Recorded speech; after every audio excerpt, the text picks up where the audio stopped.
You've seen billionaires argue online before, but nothing like this.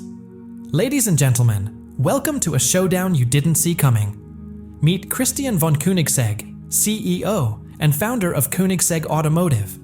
A man who usually keeps a low profile just went head-to-head with none other than Elon Musk and completely wiped the floor with him. The internet didn't know what hit it, and when Musk finally saw the comment, he lost it. But this isn't just some social media spat. This is a clash of two entirely different worlds. I was 22 years old. I started my first company at 19. It was a trading business. This is raw hypercar engineering versus full-blown electric empire building. What began with mutual respect spiraled into one of the most surprising face-offs in automotive history. So, what made Christian build this car? It was a childhood dream. I've wanted to do this for as long as I can remember, since I was 5 or 6. And by the end of this video, you'll understand exactly why this Swedish underdog turned the supercar world upside down. In the world of high-performance cars, most stories begin the same way. Old money, legacy brands, billion-dollar corporations. But Christian von Koenigsegg, his story couldn't be more different. No inheritance, no powerful investors. Just a young guy from a small town in Sweden, completely obsessed with cars and determined to make the impossible happen. At just 22 years old, Christian didn't join an established brand or take a job at some big-name automaker. No, he started from scratch. He set out to create a company that would compete with the biggest names in the industry. The odds? Basically zero. Resources? Pretty much none. But the ambition? Off the charts. He sold everything he owned, maxed out every loan he could get, then set up shop in a deserted airfield in Ängelholm, Sweden. There were no celebrity backers, no Silicon Valley funding, just Christian, a tiny team, and a garage filled with sketches, carbon fiber, and car parts. Over the next 20 years, what they built would change the automotive world. While brands like Ferrari and Bugatti leaned on their legacy and bottomless budgets, Koenigsegg quietly rewrote the rules. Christian didn't care about tradition. He cared about science, speed, and pushing mechanical engineering to its absolute limits. His company wasn't built on flash, it was built on function. Koenigsegg Automotive AB didn't just build fast cars, they built machines that looked impossible on paper. The CC8S, the CCR, the Agera RS. These weren't just competitors to the giants of the industry, they beat them at their own game. In 2017, the Agera RS shattered the world speed record, clocking an average of 277.9 miles per hour. A small independent company from Sweden had done the unthinkable, something nobody believed was even possible. Meanwhile, over in California, another name was rising in the automotive world, Elon Musk. But while Musk had the backing of Wall Street, media attention, and a bold mission to revolutionize transportation, Christian von Koenigsegg had something else. A relentless obsession with engineering and an unwillingness to follow the crowd. On the surface, these two couldn't have been more different. Musk was building electric cars for the masses, focused on saving the planet. Christian, he was building hypercars for the elite, focused on mechanical perfection. But what no one realized at the time was that these two completely different visions of the future were slowly heading toward a collision. Christian didn't make a lot of noise in the media, especially outside the hypercar world. But behind the scenes, he was watching. He saw Tesla's rapid rise. He paid attention as the world shifted toward electric power and away from things he held sacred: weight balance, visceral feedback, and true driver connection. As time passed, what started as admiration slowly turned into skepticism. The quiet engineer who once respected the electric movement began to question where it was all headed. What no one knew was that this silent rivalry was building into something massive, a moment that would rock the car world and leave one of the loudest billionaires on Earth visibly shaken. But we're not there yet. First, you need to understand how two completely different approaches to the future, one Swedish, one American, began to quietly clash. And trust me, it only gets better from here. breaking the rules of the hypercar game. Ask most automakers what defines a hypercar, and you'll hear the same things: absurd horsepower, a sky-high price tag, and a logo designed to impress on social media. But Christian von Koenigsegg didn't care about that checklist. He wasn't selling a lifestyle, he was chasing the outer limits of physics. From day one, his approach went against everything the industry had been doing for decades. Where others added weight with luxury features and unnecessary tech, Christian stripped everything back to a single focus: pure performance. Every inch of a Koenigsegg hypercar exists for one reason: to be faster, lighter, and more advanced than anything else on Earth. The result? Machines like the Agera RS, a car that didn't just flirt with speed limits, it obliterated them. In 2017, the Agera RS became the fastest production car in the world, hitting an average of 277.9 miles per hour on a public road. No gimmicks, no corporate spin, just raw, undeniable proof that a small Swedish company had out-engineered the biggest names in the business. But for Christian von Koenigsegg, it was never just about speed. His obsession ran deeper. He wasn't interested in using off-the-shelf parts or copying what others were doing. Instead, he built what no one else dared to even imagine. Take the Regera, for example, a hypercar without a traditional gearbox. In a world of car purists, that sounded like heresy. But Koenigsegg didn't care about convention. He created an entirely new system: direct drive, a revolutionary blend of a twin-turbo V8 and 3 electric motors that delivered instant torque without the weight and complexity of a standard transmission. Nobody had done it before. In fact, no one had even thought to try. And that's exactly what Christian loved: taking ideas the world called impossible and proving they weren't. Then there was free valve technology, an internal combustion engine design that ditched the camshaft entirely. This allowed for unprecedented control over each individual valve and cylinder in real time. Again, no one else was doing it. Why?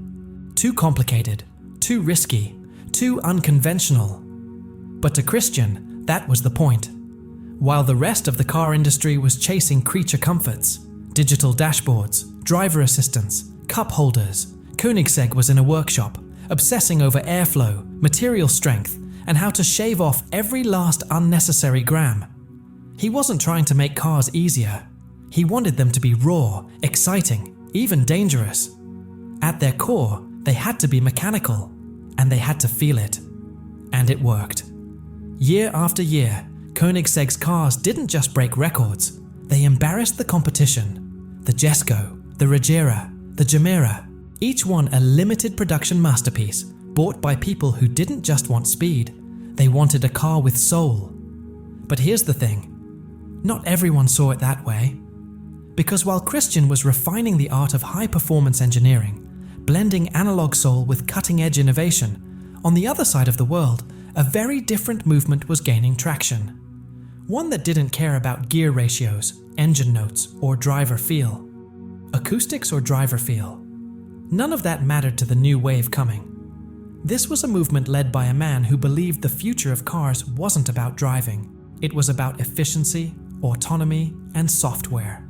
And that movement was about to run headfirst into everything Koenigsegg stood for.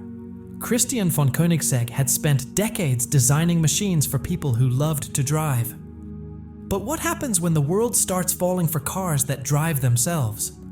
That's where the story begins to shift. And what comes next? It's the start of a clash no one expected. A turning point in automotive history. The rise of Tesla and two diverging roads.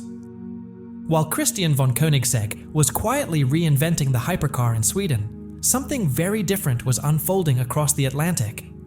This wasn't about carbon fiber monocoques or turbocharged V8s. It was about batteries, mass production, and a man who wasn't just trying to disrupt the car industry, he was trying to change the world. That man, of course, was Elon Musk. Back in the early 2000s, while Koenigsegg was testing prototypes and chasing perfect airflow, Tesla was still a wild idea, a startup hardly anyone took seriously. Electric cars at the time? Most people thought of them as souped-up golf carts. The traditional auto industry laughed them off. But Musk wasn't in it to build a few nice cars. He was building a movement. By 2012, when Tesla launched the Model S, everything changed. This wasn't just a decent electric vehicle. It was sleek, fast, and, for the first time, cool. The public loved it. The media couldn't get enough. And suddenly, the conversation started to shift. People stopped talking about Ferrari, Lamborghini, even Koenigsegg. Everyone was talking about Tesla. Then came the Model 3, the Model X, the Model Y. And with each new release, Musk's vision became more clear. He wasn't aiming for a niche. He wanted to make electric mobility the default. He wasn't just changing cars, he was trying to change transportation itself. And the world, it followed. Governments began setting deadlines to phase out gas engines. Investors poured billions into EV startups. Headlines everywhere declared, "The future is electric." But while the world celebrated this new era, back in Sweden, Christian von Koenigsegg wasn't cheering. He was watching, listening, calculating. At first, there was no tension, no rivalry. Christian even spoke publicly about his respect for Elon Musk. And why wouldn't he? It's hard not to admire a man who took on the entire auto industry and won. In fact, Koenigsegg and Musk had more in common than people realized. Both were outsiders. Both built their companies from nothing. Both challenged industry norms and refused to play by the rules. Christian von Koenigsegg knew what it meant to build something from nothing. He understood the grind it took to survive in an industry dominated by giants. So when Elon Musk began making waves, Christian respected it deeply. But admiration doesn't always mean alignment. Because while Musk was building a future fueled by data, mass production, and software, Koenigsegg was fighting for something far more analog: the raw, mechanical thrill of driving. Tesla's rise wasn't just shaking up the auto market, it was challenging the very philosophy Christian had spent his life perfecting. Christian wasn't chasing self-driving cars. He didn't care about touchscreen dashboards, smart assistants, or who could cram the biggest battery under the floor. To him, driving wasn't just about getting from A to B, it was about feeling every moment behind the wheel. He believed driving was something you experienced with your hands, your heart, and your gut.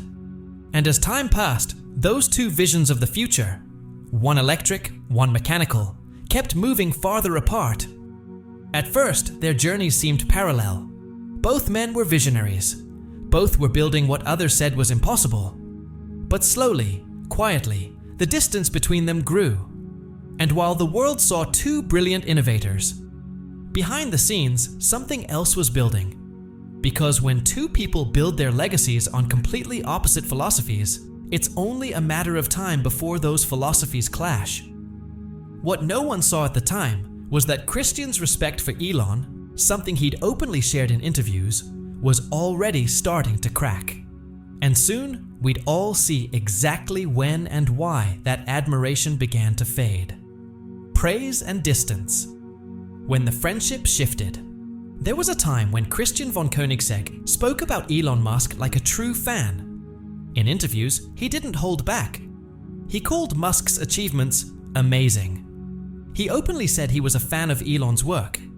He even admitted to buying Tesla stock early on, right around the IPO, and said it made him easy money. That kind of praise, from someone like Christian, a guy who spent decades fighting uphill battles without tech billionaires or flashy investors in his corner, wasn't handed out lightly. He admired Elon's hustle. He respected the risks he took, and he knew firsthand what it felt like to bet everything on a dream. But in this industry, admiration has a shelf life. At first, it was subtle, almost invisible. But Christian's tone started to shift. His praise became more measured, his comments more careful. And beneath the surface, the distance was growing. Christian's tone started to change. Whenever Tesla came up, his words felt cooler. The praise got shorter. The enthusiasm faded. And if you listened closely, something new was creeping in: skepticism. Koenigsegg had always stood for one thing above all else: the connection between human and machine. Every car he built was handcrafted, over-engineered, and unapologetically mechanical. It was never about convenience. It was about the raw, thrilling experience of driving. The kind of sensation you feel in your hands, your chest, the pit of your stomach. But as Tesla leaned harder into the future, self-driving systems, oversized touchscreens, software-controlled everything, that future began to feel more and more distant from Koenigsegg's world. Christian started speaking up, not in aggressive soundbites, but in carefully worded interviews. He questioned whether stuffing giant batteries into cars was a real solution. He pointed out how electric vehicles were becoming heavier, sacrificing agility and balance in the pursuit of range and straight-line speed. He never said Elon's name. He didn't have to. The message was clear. Behind the polite interviews, Christian was quietly drawing a line in the sand. This wasn't just about tech anymore. It was about philosophy. Two completely different visions of what a car should be. To Elon Musk, cars were tools, efficient, quiet, seamless. To Christian von Koenigsegg, they were living, breathing experiences, loud, imperfect, and thrilling. And as Tesla's empire grew, the auto industry rushed to follow. Legacy brands abandoned combustion engines. Startups pushed for autonomy. Everyone started chasing range numbers like they were the only metric that mattered. To Christian, that was the problem. The man who once admired Elon Musk was now starting to question whether the entire industry had lost its soul chasing his vision. And people noticed. Automotive journalists picked up on it. Industry insiders saw the shift. Koenigsegg stopped name-dropping Tesla. He wasn't buying more stock. He wasn't praising Elon in interviews. Instead, he doubled down on what made his cars different, lighter, louder, and more analog than ever. And behind the scenes, the distance between these two innovators kept growing. Admiration turning into distance is one thing. But what happened next? That was something else entirely. Because when Christian finally spoke his mind, no filter, no PR spin, it didn't just make headlines, it made Elon Musk furious. But we're not there quite yet. First, you need to understand what Christian believed Tesla was getting wrong, and why he thought Elon's version of the future wasn't the one we should be racing toward. The battery debate, weight versus range. To most people, the Tesla story is a modern fairy tale. A company that transformed electric cars from clunky science projects into sleek, insanely fast machines. They made going green cool, they made EVs desirable, and they made billions doing it. But for Christian von Koenigsegg, something about that story never sat right. As Tesla's popularity exploded, so did the performance specs. 0 to 60 in under 2 seconds. Quarter-mile times that embarrassed million-dollar hypercars. Range estimates that stretched further with every battery update. On paper, it was incredible. Unreal, even. But Christian wasn't reading the headlines. He was looking under the hood. And what he saw bothered him. To Koenigsegg, performance wasn't just numbers on a spec sheet. It was about physics. Weight distribution. Balance. The feel of the car when your hands grip the wheel and your foot hits the floor. Tesla's method was simple. More batteries, more power, more weight. Christian started pointing it out, gently at first. He explained in interviews why packing a car with massive battery packs wasn't the right path. Yes, it gave you insane acceleration. Yes, it extended range. But it also made the cars heavier. It dulled handling. It hurt responsiveness. It made the driving experience less engaging, less alive. In Christian's world, weight was the enemy. It always had been. In the hypercar industry, every single gram matters. Engineers spend years shaving ounces off components because even the tiniest bit of extra mass changes how a car feels and performs. Meanwhile, Tesla was loading its cars with battery packs weighing close to half a ton. To Christian, that wasn't elegant engineering. It was brute force. And as Tesla's influence spread, more and more car makers followed their lead. Everyone wanted faster EVs, bigger batteries, longer ranges. Even performance-focused brands started chasing numbers. Christian saw the trend creeping into the part of the industry he had spent his life shaping, and he didn't like where it was headed. In one interview, he even joked that Tesla's ridiculous 0 to 60 times had forced companies like his to rethink their benchmarks. But behind the smile, there was a clear message. This isn't what real performance looks like. And he wasn't alone in thinking that. Purists, engineers, old-school drivers, they all echoed the same concern. The concerns were real. But Christian von Koenigsegg wasn't just a critic. He was an innovator. And he wasn't about to stand by while the future of performance driving was reduced to battery sizes and 0 to 60 numbers. So, he doubled down on what he believed in. Koenigsegg began developing hybrid systems that paired lightweight electric motors with high-revving combustion engines. He and his team engineered smaller, smarter battery packs, ones that delivered performance without sacrificing balance or agility. While most of the industry scrambled to catch up with Tesla, Koenigsegg quietly started working on something else. Something that could bridge the gap between electric innovation and raw mechanical excitement. The difference in philosophy couldn't have been more clear. Elon Musk was building a future of automation, electrification, and mass production. Christian von Koenigsegg was fighting to preserve the thrill, to reinvent the idea of what driving could feel like. And at this point, it wasn't just a difference in engineering. It was a full-blown ideological divide. Because the more Christian talked about weight, balance, and driver connection, the more it started to sound like he wasn't just questioning Tesla's cars. He was challenging Tesla's entire worldview. The gap between them was growing, and soon it wasn't going to be quiet. It wasn't going to be subtle. It was going to be public, brutal, and unforgettable. But before that moment arrived, Christian made one bold move that sent a message to the entire industry, and to one person in particular: the Jesko, the Regira, and the JEA bombshell. By the late 2010s, there was no longer a debate about electric cars. The question wasn't if they'd take over, it was just when. Tesla wasn't just winning headlines, they were shifting policy, changing public perception, and forcing the old guard to evolve or disappear. Every major car maker was racing to electrify their lineups. And in the middle of all that noise, Christian von Koenigsegg made an unexpected move. He didn't join the race. He rewrote the rulebook again. In 2020, Koenigsegg unveiled the Gemera, a car that shouldn't have existed by anyone else's standards. It wasn't a two-seater hypercar. It wasn't a track weapon. It was something new, a Mega GT as they called it. A four-seater family hypercar with over 1,700 horsepower, a tiny three-cylinder engine, and 3 electric motors. The world lost its mind. We have a full megacar with interior space never before seen in a sports car. This wasn't a knee-jerk response to Tesla or the EV craze. This was Christian saying, "We see the future, but we'll get there our way." The Gemera didn't rely on massive battery packs.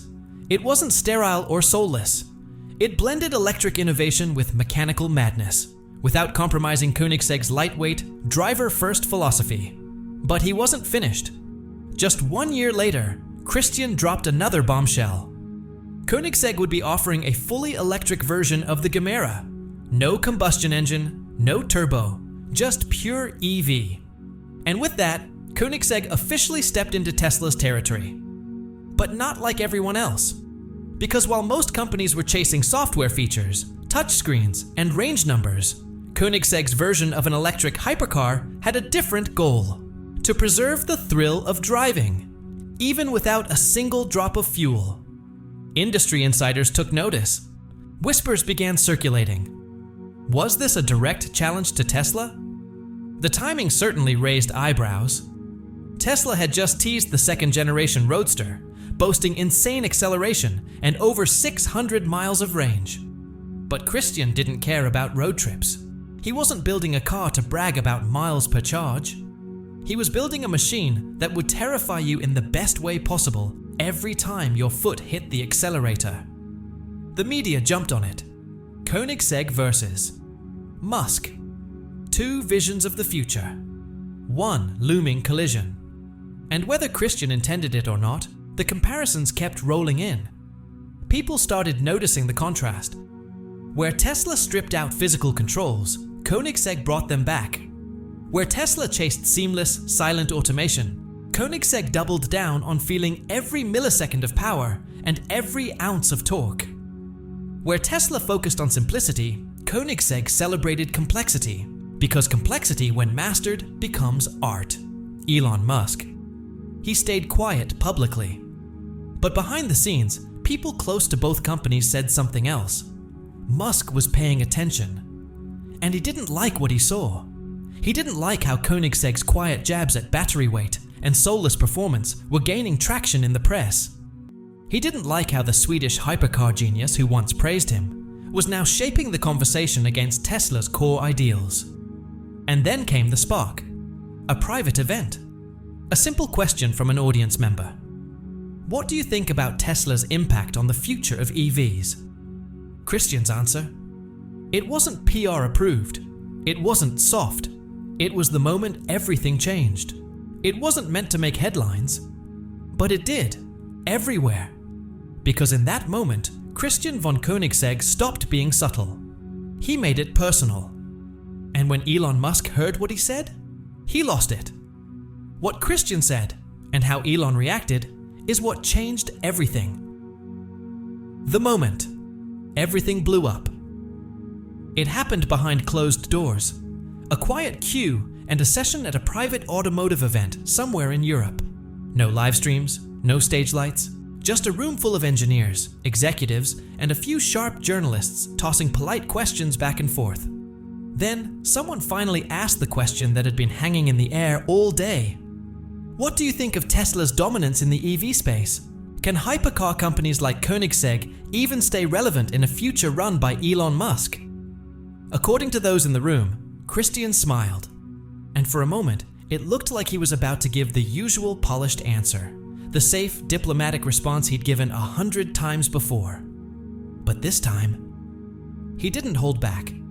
He leaned back in his chair, gave a short laugh under his breath, and casually said, "Tell Elon I said F you. We build real cars, not appliances." The room went dead silent. No one knew if he was joking or if he had just fired the boldest shot of his career. Either way, it was too late. That one sentence, 5 words and a direct hit on everything Musk stands for, leaked out of that quiet room and onto the internet within hours. And when it reached Elon, he completely snapped. Sources close to Tesla said Musk was livid. He ranted behind the scenes, reportedly calling Koenigsegg's cars irrelevant toys for billionaires and brushing off Christian as a small-time engineer who doesn't understand the future. Screenshots of deleted tweets started circulating, angry, sarcastic shots that Musk supposedly posted and then quickly removed. But the damage was already done. For years, their differences had been a quiet undercurrent, a contrast in vision, a few subtle digs, maybe a bit of frost in interviews. But now, it was war. The quiet Swedish engineer, the same man who once publicly admired Musk, who had bought Tesla stock and praised his achievements, had just dropped the mic in front of the entire industry. And Elon Musk lost his cool. The best part? Christian never followed up. No apology, no walkback, no media statement. Because at the end of the day, he wasn't chasing headlines. He was just telling the truth, as he saw it. And Elon Musk, a man used to commanding the room, wasn't used to being told off by the quiet guy from a small town in Sweden. Did he just expose the one thing Elon Musk can't control? What do you think?